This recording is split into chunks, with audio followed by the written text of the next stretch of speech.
Olá, acadêmicos do curso de Direito da Unievangélica em Anápolis.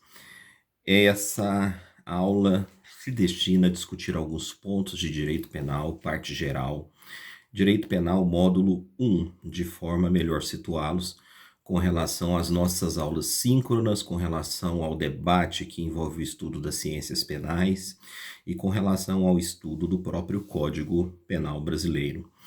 O Código Penal brasileiro, inicialmente, ele é datado de 1940, foi um decreto-lei que foi sancionado por Getúlio Vargas, estávamos ainda na era do Estado Novo, necessitávamos de uma reforma penal, e de 1940 para cá muitas outras reformas vieram. A parte geral, que trata de todas as noções introdutórias do Código Penal, foi modificada em 1984, desculpem, pela Lei 7.210 de 84, e depois outras modificações vieram no Código Penal, de maneira que a sua redação original hoje está completamente modificada, em torno de 80%, 85%, modificou-se, pouco ficou. Porém, a estrutura, a divisão de capítulos do Código Penal se mantém a mesma. E o Brasil vem passando por um fenômeno que vem sendo chamado pelos doutrinadores de inflação legislativa penal. Isso é uma análise da criminologia. E a inflação legislativa penal, ela ocorre em razão do movimento criminal da lei e da ordem. Crimes mais severos, penas extremamente pesadas, penas mais agravadas, formas de investigação muito mais rígidas. Isso com o discurso de enfrentamento e combate à criminalidade. A questão que se coloca: esse discurso, através do direito penal e do incremento das penas, resolve a questão da criminalidade?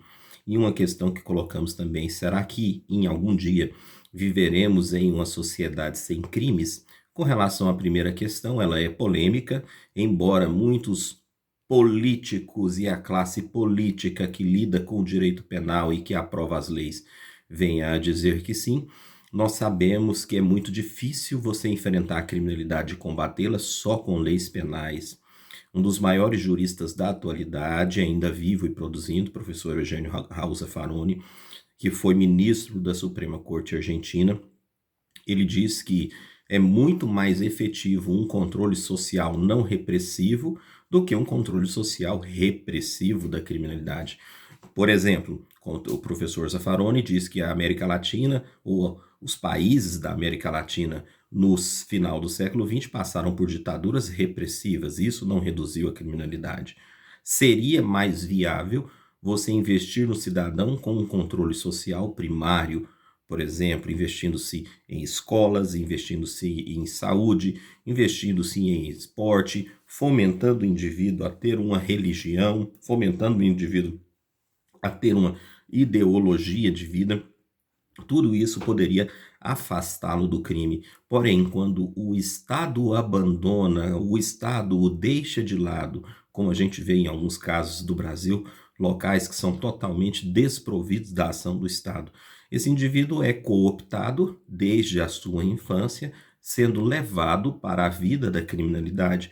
Logo, o Estado, com controle social repressivo, secundário, institucionalizado, quando falamos dessa maneira, estamos nos referindo à polícia, poder judiciário, Ministério Público, presídios, cadeia. Esse é o controle repressivo.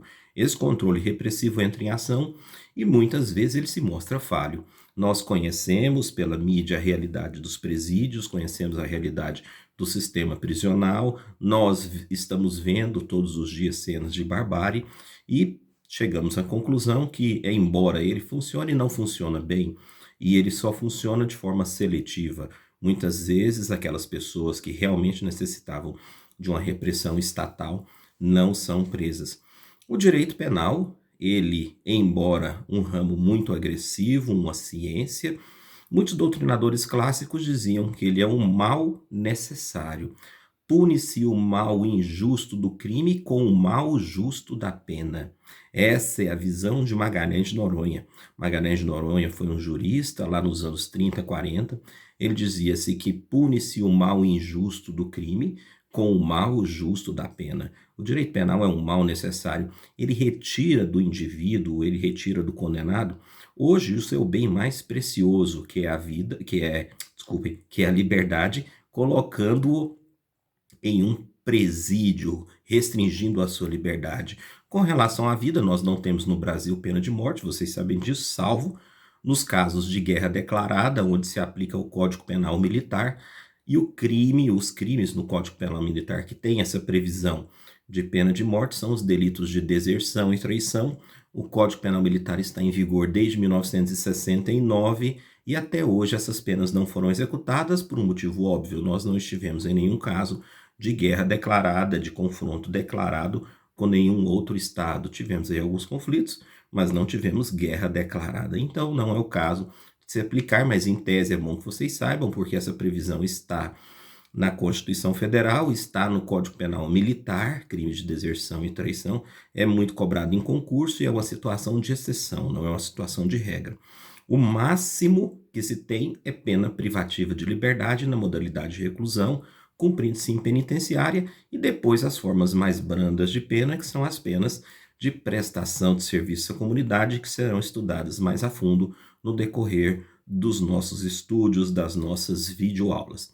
Vejamos bem, para frisarmos aqui, que o artigo 75 do Código Penal foi modificado em dezembro de 2009, onde o máximo da pena a ser cumprida era 30 anos, não importa se o indivíduo fosse condenado aí a 70, 80, 90 anos, isso acontecia em razão da somatória de penas, ele podia estar respondendo processos em vários locais, em várias comarcas, em várias cidades, somando-se as penas de cada processo, chegava-se a esse patamar elevado, mas no cumprimento até 2019 era 30 anos. De 2019 para cá, nessas recentes reformas penais promovidas pelo atual governo, mudou-se esse patamar para um cumprimento de 40 anos até 40 anos. Com 40 anos a liberação é compulsória.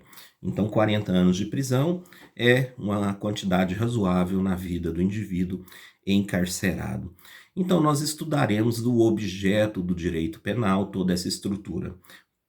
Mais uma questão que eu coloco: existe sociedade sem violência? Existe o mito da não violência, existe o mito da paz perpétua. Esse mito da paz perpétua é um mito kantiano. Existe a sociedade sem violência? Santo Agostinho, com a sua filosofia, dizia que não. Né? A violência é inerente ao ser humano, nós estamos na cidade dos homens, nós estamos na terra dos homens, onde há ser humano há violência. Não haverá quando estivermos na cidade de Deus ou no mundo de Deus, de acordo com a filosofia agostiniana, que é uma filosofia profundamente respeitável e de profundo valor. Então nós ainda estamos vivendo relações sociais onde há violência. O que pode mudar é a natureza dessa violência, a quantidade dessa violência, a maneira que essa violência se expressa e as relações entre a sociedade e violência. Essa ciência é estudada pela criminologia, que é a ciência que estuda as relações sociais que levam à violência. Essa é a criminologia. Dentro da criminologia se tem a psicologia criminal, se tem a sociologia criminal, se tem os comportamentos criminógenos, se tem um debate por que o indivíduo é levado para o crime e todos esses desdobramentos. Mas os crimes e as penas são estudados pelo Código Penal e pelo direito penal, porque o direito penal está sujeito ao princípio da legalidade. Artigo 1º do Código Penal diz que não há crime sem lei anterior que o defina, e não há pena sem prévia cominação legal. Cominação legal é previsão legal. Logo, costumes não podem criar leis penais. Eu não posso punir alguém por um costume social. E também o desuso da norma, a desatualização da norma, às vezes a lei é antiga e nem vem sendo mais aplicada, pois o fato não mais existe nas relações. O desuso da norma também não revoga a lei. O que revoga uma lei penal é outra lei penal que vem a retirá-la do texto, causando o fenômeno chamado abolitio criminis ou abolição do crime. Nesse caso, a lei penal favorecerá o réu, inclusive favorecendo aqueles que já foram condenados. Se estiverem cumprindo penas, eles poderão até ser soltos com arquivamento de todo procedimento, pois a lei penal mais benéfica, de qualquer maneira favorece o agente. Então, nessas noções introdutórias do direito penal, né, existe o conceito de controle da violência. O controle da violência tem um controle primário, como eu já disse para vocês, que é o controle não institucionalizado, que é a formação do cidadão. Esse controle feito pela sociedade, formando um cidadão dito de bem, dificilmente irá cair nas garras da criminalidade. Quando esse controle social primário falha, entra em ação o controle secundário, que é o controle penal institucionalizado, através das delegacias de polícia, das repartições policiais, através do sistema judiciário, através do sistema penitenciário. Ele é muito falho porque hoje existem estudos sobre uma cifra chamada Black Number, zona oscura ou zona obscura da criminalidade. Alguns autores chamam cifra negra da criminalidade. Existem muitas denominações para esses estudos. Dizem que até 90% dos crimes que são efetivamente praticados na sociedade não chegam à condenação. Muitos não chegam sequer em um registro formal. Por quê? Porque se o crime não atenta contra o indivíduo de maneira grave, de maneira extremamente ofensiva, ele mesmo não vai se interessar em produzir prova. Se alguém furta o seu som do seu carro na rua, você vai pegar seu carro e vai para casa. Dificilmente você vai registrar uma ocorrência. Então, existe essa zona oscura ou dark number do crime, em razão até mesmo de um descrédito do sistema penal. Porém, dos males, de todos os que podem existir, o pior dos males jurídicos ainda é a pena, mas a pena é um mal necessário. Como eu disse no início do vídeo para vocês, pune-se o mal injusto do crime com o mal justo da pena. Então, feitas essas noções introdutórias, temos que analisar as características do direito penal, né? E antes dele, o conceito. No conceito do direito penal, disse aqui o Guilherme de Souza Nutti, que é um conjunto de normas jurídicas que regulam o exercício do poder punitivo do Estado, associando-se ao crime como pena e ao crime como conduta e à pena como consequência. Então, o direito penal regulamenta o poder de punir do Estado. A conduta humana criminosa prevista em lei é o pressuposto. A pena é a consequência. Feliz daquele que nunca foi tocado pelo direito penal, porque o direito penal é extremamente agressivo. Outros ramos do direito permeiam a sua vida. Vamos pensar aqui no direito civil. Você nasce e uma certidão de nascimento te atribui personalidade jurídica porque declarou que você nasceu com vida, né? Teoria da natalidade. Aquela certidão é um ato meramente cartorário, mas o nascimento com vida está regulamentado pelo Código Civil e te atribui personalidade jurídica. Você pratica todos os dias atos jurídicos, você pratica compra e venda, você pratica troca de mercadorias, você se casa, pratica um dos atos mais nobres da vida civil, que é o casamento, e quando você morre, o direito civil diz que finaliza, termina a sua personalidade jurídica, e aquilo que você deixou em razão da sua morte ainda vai ser regulamentado pelo direito civil através de um processo de sucessão e herança. O direito civil te acompanha por todos os dias da sua vida. Feliz daquele que nunca foi tocado pelo direito penal, pois o direito penal é um sistema descontinuado de normas. Não são todas as condutas regulamentadas pelo direito penal e condutas essas que estão na vida.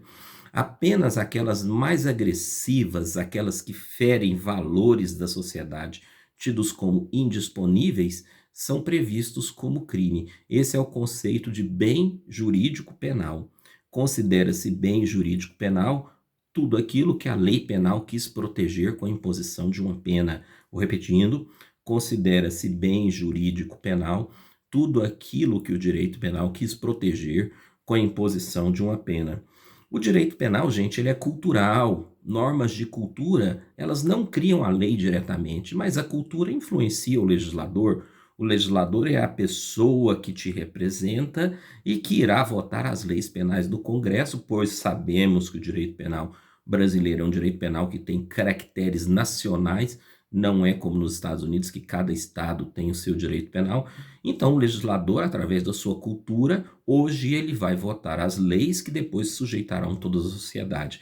Qual cultura penal nós estamos passando? Gente, sabemos que estamos passando pela cultura da punição, né? O direito penal vem sendo hipertrofiado, vem crescendo ao longo dos tempos. Também o direito penal é a última razão de ser do direito. Quando outros ramos do direito não funcionam, quando outros ramos do direito são ineficazes, o direito penal entra em ação com toda a sua força, com toda a sua pujança, inclusive encarcerando o indivíduo. Muitas vezes os outros ramos do direito podem até não colocar temor no indivíduo, por mais severa que seja a pena, mas o direito penal não. O direito penal ele é extremamente agressivo no que se refere à restrição da liberdade humana. E essa restrição ela é muito justa porque foi baseada em um devido processo legal com contraditório e com a ampla defesa.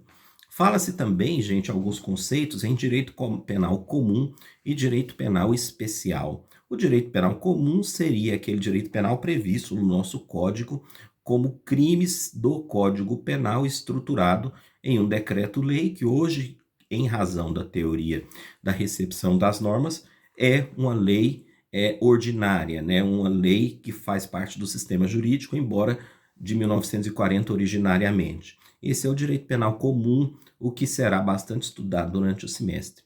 O direito penal especial é o chamado microsistema de proteção penal, ou microsistemas no plural.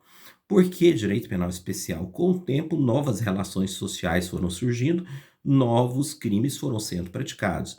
Por exemplo, até alguns anos atrás, ninguém pensava que as transações eletrônicas em dinheiro, moedas eletrônicas, bitcoins, seriam tão comuns. E hoje isso tem sido usado como meio de evasão de divisas, de evasão de tributos, ou meio de ocultar dinheiro que ilicitamente é desviado do poder público. Aí você tem a lei de lavagem de capitais, né? É o money laundering, é a lavagem de capitais, que o debate começa lá em Nova York, nos anos 30, 40, quando eles escondiam dinheiro da Receita com fictícias lavanderias de roupas. Por isso que se chama lavagem de capitais, o money laundering. E tem também hoje a lei de organização criminosa, que é um microsistema de proteção, que faz parte de leis penais especiais. Nós estamos estudando aí muitos casos que envolvem organizações criminosas e vendo pela mídia todos os dias. Você tem o Estatuto da Criança e do Adolescente, que é um direito penal especial, que pune determinados delitos praticados contra criança e adolescente. Existe o Código de Trânsito Nacional, que tem uma parte criminal para delitos praticados na direção de veículo automotor. Existe uma lei importantíssima hoje no Brasil, que é a Lei de Crimes Ambientais, Lei 9.605, que trata dos crimes praticados contra o meio ambiente. Existe uma infinidade de leis penais hoje que regulamentam pontos específicos da vida civil no que se refere à prática de crimes e imposição de penas. E nós estamos vendo aí que, com o tempo, o direito penal vem passando por essa inflação legislativa. Detalhe: a Constituição de 1988 consolidou no Brasil o Estado democrático de direito, com a participação popular. É um Estado onde a democracia tem toda a sua pujança, tem todo o seu vigor. E o direito penal democrático? O direito penal democrático se manifesta através de leis que são discutidas e promulgadas no Congresso Nacional com a sanção do presidente da República, e o processo penal democrático, porque o processo é um irmão siamês do direito penal, requer a participação efetiva do indivíduo, ou seja, ele tem direito à participação do processo através de um advogado, a um contraditório com todos os recursos a ele inerentes, a uma ampla defesa podendo trazer todos os elementos que lhe favorecem, e a violação desses princípios pode causar nulidade processual. Isso é um direito penal democrático, é o direito penal participativo, é o direito penal contraditório e acusatório, é o direito penal onde a dúvida leva a uma absolvição. Qual é o oposto deste direito penal? De priscas e antigas eras, vivíamos o direito penal da Inquisição, o direito penal em que o réu não tinha participação. No momento em que ele tinha conhecimento, ele já estava condenado pelo mesmo juiz que o acusou.